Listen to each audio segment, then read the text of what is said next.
Bagay po ito na humahamon sa gobyerno. Sapagkat sinasabi po ng kasaysayan na itong Sabah, atin po ito. Hindi po ito usapin ng kinuha lang natin sa isang lugar at sinabi ko dito. Hindi po, meron po itong historical. Ito po sana, kung pwede po, kung nanaisin po ng ating mahal na kapatid, teacher, Senator Tolentino, maaari po ba akong magbigay ng aking amendment?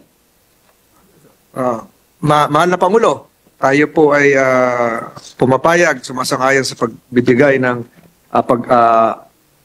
amendments o pag-amyenda. Ito po ay karapatan ng ating ginagalang na kapatid. Subalit kung pagbibigyan po ninyo akong makatugon ng ilang kabanata, palagay ko po mas lalong liliwanag po ang ating usapin, lalong-lalo na sa mga nakikinig sa ngayon.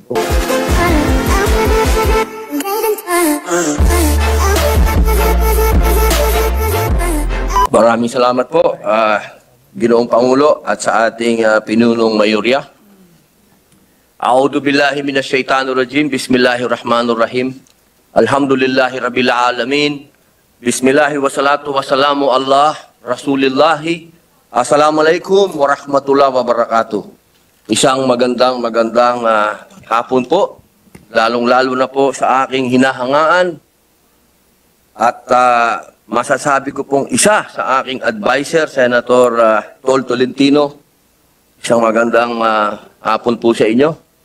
Magandang hapon po, ginagalang na kapatid, Senator Robin Hood Padilla.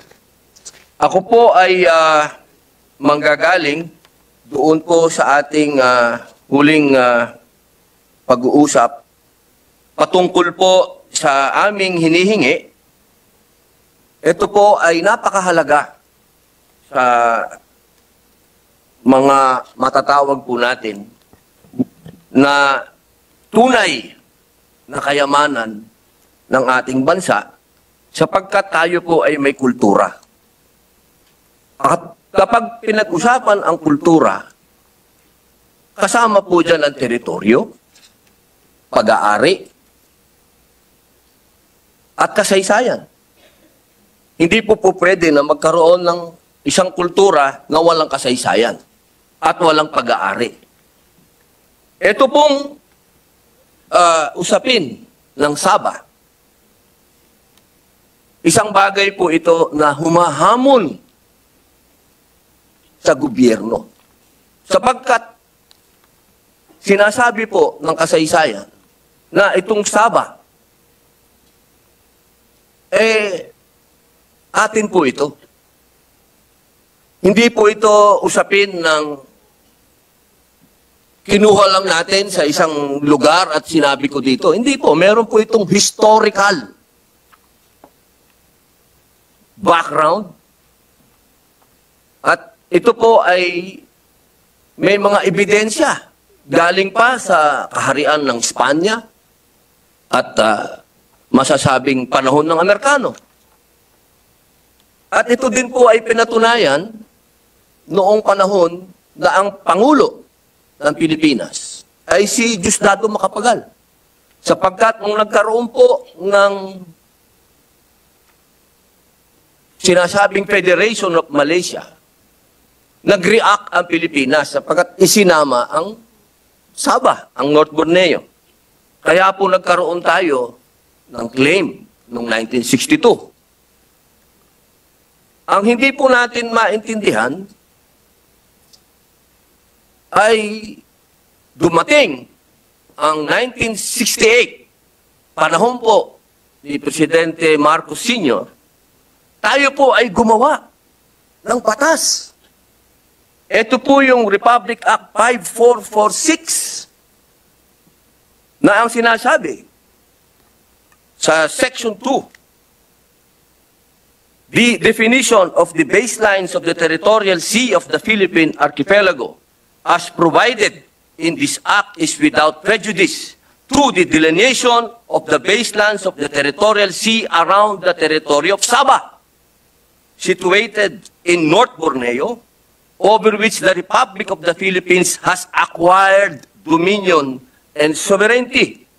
Napakaganda po nito, napakaliwanag po nito. Noong 1982, nagkaroon po ng UNCLOS. Mas maipapaliwanag po ng ating mahal na kasama at hinahangaan teacher ko, si Senator Tol Tolentino. Ano nga po ba yung ibig sabihin ng UNCLOS po? United Nations on Law of the Sea. Law of the Sea. Yan. Na-approve po yan noong 1982. Noong 1986, pagkatapos po ng revolution, nagkaroon po tayo ng 1987 Constitution. Doon po sa 1987 Constitution, hindi po natin maintindihan kung bakit yung historical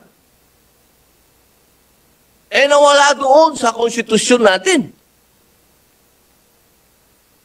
Napalitan po yan, nanahimik yung patungkol po sa sinasabing historical rights at hindi lang po yun, nagkaroon pa ng seksyon na nawala na ang mga royalties sa Pilipinas. Wala na ho tayong mga sultan. Nawala pa hong Pilipinas, wala pa hong mga Espanyol dito sa atin, meron na ho tayong mga sultan. Nawala po yan noong 1987 Constitution. Pati po yung historical rights sa pag-aari. Ngayon po, noong 2008, dumating po yung Republic Act 9522. Dito po sa Republic Act 9522, naging napakatahimik po nito sa usapin ng Sabah. Pero hindi po ibig sabihin na tinatalikuran po ito dahil sinabi mismo ng Supreme Court na naninindigan ang Supreme Court na mayroon tayong claim dyan na Sabah. Ngayon, ang akin pong hinihingi, bakit po kaya ito po ay sa usapin po ito ng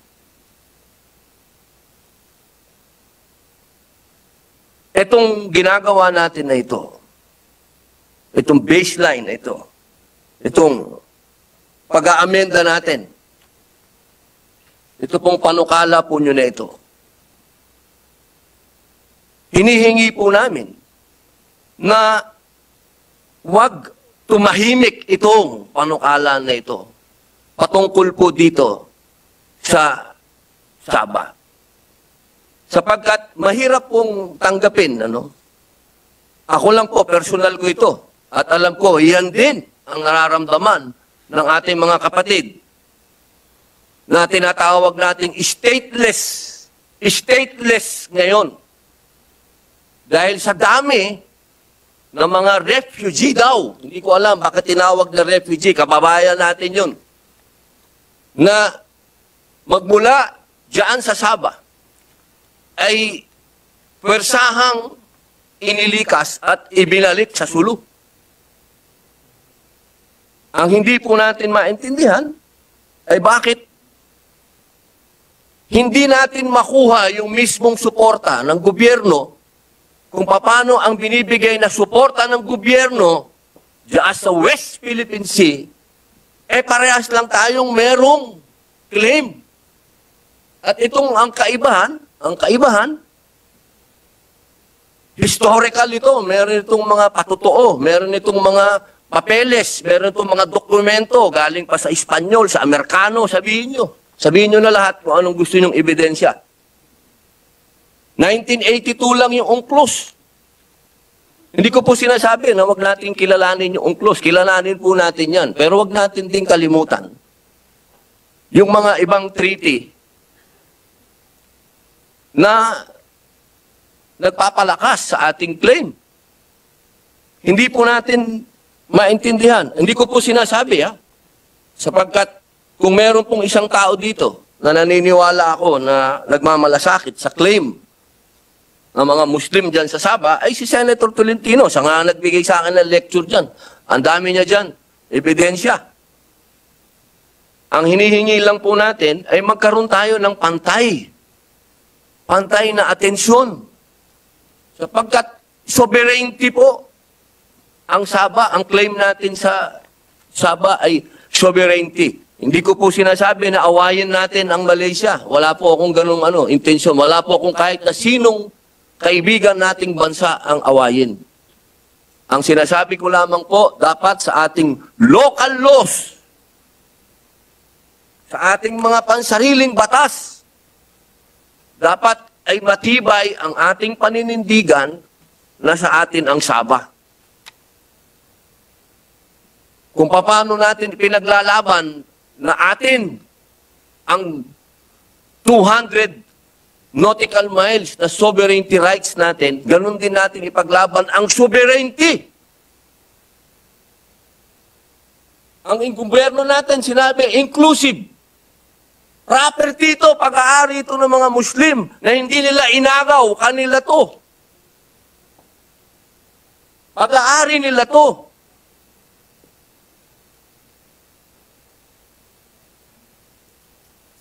Simple lamang po ang alam kong maiintindihan ng aking kaibigan itong aking amendment.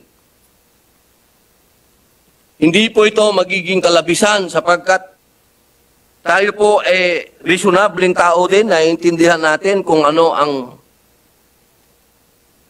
diplomacy. Naiintindihan po natin kung ano ang relasyon ng dalawang bansa at pwede silang mag-usap. Pero hindi po yan dapat maging hadlang para magkaroon tayo ng mga pansarili nating batas dito sa ating bayan. Dito po sana, kung pwede po, kung nanaisin po ng ating mahal na kapatid, teacher, Senator Tolentino, maaari po ba akong magbigay ng aking amendment? Mahal na Pangulo, tayo po ay pumapayag, sumasang-ayon sa pagbibigay ng amendments o pag-amyenda. Ito po ay karapatan ng ating ginagalang na kapatid. Subalit kung pagbibigyan po ninyo akong makatugon ng ilang kabanata, palagay ko po mas lalong liliwanag po ang ating usapin, lalong-lalo na sa mga nakikinig sa ngayon, kung pahintulutan. Opo. Alam niyo po, mahal na Pangulo, wala po tayong dito sa batas natin ngayon, sa saligang batas, sa nabanggit na UNCLOS kanina, wala po tayong ibinigay na wala, hindi kinikilalang pag-aari, maging bahagi man ito ng makasaysayang pag-aari, maging bahagi man ito ng Tratado ng Paris o Tratado ng Washington noong mga nakaraang panahon. Ito po lahat ay naandyan, mahal na Pangulo. Dangan nga lamang na hindi ganon kabigkas ang mga katagang batas patungkol dito dahil nabanggit na rin ng ating mahal na kapatid buhat sa Nueva Ecija at sa Bicol na ang mundo ngayon ay kumikilala sa mga diplomatikong pag-uusap kung saan bilang kabahagi ng isang malaking rehiyon, halimbawa po ang ASEAN, ay tayo po ay may mga lingwaheng ginagamit na hindi nakakakuha ng masasakit, nagdudulot ng masasakit na damdamin o dili kaya ay magdudulot ng isang hindi kanais-nais na kabanatang diplomatiko, mahal na Pangulo. Gusto ko lamang pong banggitin na wala pong nabago sa ating pag-aari, sa ating kinikilalang sariling bahagi ng ating kapuluan, simula doon sa mga dating saligang batas hanggang sa ngayon, mahal na Pangulo. At gusto ko pong idagdag natin na tama, meron pong mga batas kung saan nakalagay yung nabanggit ng ating kapatid patungkol sa Sabah. Ito po yung Republic Act 5446 na binanggit niya kanina, Section 2. At bukod po doon, Mr. President, nakikita po natin nung tayo po ay nagkaroon ng interpellation at ito rin ating kapatid, ang ating nakapaliwanagan, ay atin pong pinaliwanag ng Marine yung katagang, and I quote, all other territories over which the Philippines has sovereignty or jurisdiction, unquote, would refer probably to that portion of North Borneo. So yung atin pong Article 1 ng ating saligang batas, kung idadagdag natin yung Section 2 ng Republic Act 5446 na hanggang sa ngayon po ay umiiral, ay magpapatunay na wala po tayong iniiwanan, tinatalikdan at hindi na sinusulong na pag-aari patungkol po doon sa nabanggit ng ating mahal na kapatid. At magpapatunay po dito ang napakaraming kataga na nagbuhat sa kagalang-galang at kataas-taasang Korte Suprema kung saan doon po sa kaso ng Magallona versus Ermita ay sinabi, and I quote in English, yung ruling po ng Supreme Court, ang sinabi po nila ay the definition of the baselines, and I quote, the definition of the baselines of the territories of the Philippine archipelago as provided for in this act is without prejudice to the delineation of the territorial sea around the territory of Sabah, etc., etc. Ibig sabihin po, yung ruling ng Supreme Court is that it keeps open the door for drawing of the baseline. So wala po sa kasalukuyan, wala po tayong winawaglit, isinasa isang tabi, inalagay sa ilalim ng isang aparador, sa loob ng aparador. Buhay po lahat yan. Ang batas po natin ay buhay. At gusto ko pong kumuha sa isang talata, kasi po sa mahal na Pangulo, doon po sa UNCLOS, nung nilagdaan po ito, at ang isa po sa lumagda ay dating Secretary of Foreign Affairs, dating miyembro din po ng Senado, si Senator Arturo Tolentino. Sa UNCLOS po ay bawal po magkaroon ng isang reservation. Ang ginawa po ni Senator Tolentino ay gumawa po siya ng parang declaration or understanding.